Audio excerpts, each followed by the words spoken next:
We are on the ground in hard-hit Jackson County once more as a man reflects on what he thought would be his final moments. Thank you for joining us at 6 tonight. I'm Julie Montanaro. And I'm Jacob Murphy. Our crews continuing to discover more neighborhoods and homes completely destroyed by Tuesday's storms. Our Staci Inez back in Marietta today as the National Weather Service got an up-close look at this damage. Staci, what have you seen today? Yeah, I was actually with the National Weather Service earlier today while they were doing some of that surveying. But this is just an example of what we're seeing here. Take a look at this house. I mean, you see the house, you can see the structure. This is a brick home we're talking about, completely destroyed. You can see the roof there missing. This whole side of the house completely missing. But that roof right there, it's over here. It was picked up. This is what we believe to be the attic. You can even see they had storage bins and things like that completely moved just to illustrate how strong the winds really were in this area. You see the roof came down on this truck right here as well that got smashed. There's a car back there as well that was what we believe to be the garage. But I mean, just debris everywhere. And as Julie and Jacob mentioned earlier, I did speak to someone who tells me he really reflects on the moments. He thought he was saying goodbye to his brother forever as they hid from the storm. Take a listen. Within 10 seconds, it came out of the woods, and it was right here in the road.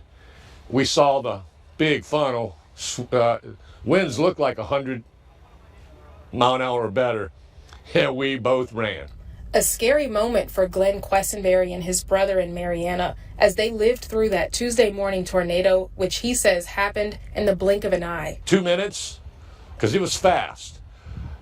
We just kind of prayed and, felt like we were seeing our home go. We felt like we were going to go. He says he wasn't sure if those would be his last words to his brother. You don't have time. You just, I think I said, "Love you, bro." And he hit the bathtub and I hit my bedroom, hunkered down and just felt it. I was praying, I was saying goodbye. The National Weather Service was in Jackson County Wednesday surveying the damage from the storm, and Felicia Bowser says we're likely to see more. So when it comes for the winter time, El Nino weather pattern means that we typically are wetter during the winter, so we're seeing system after system after system. That's very common for an El Nino year, and it's no surprise that it's happening. It's in full effect right now, unfortunately. But for residents like Questenberry, he says now is the time to count his blessings. Sometimes the worst things bring you together.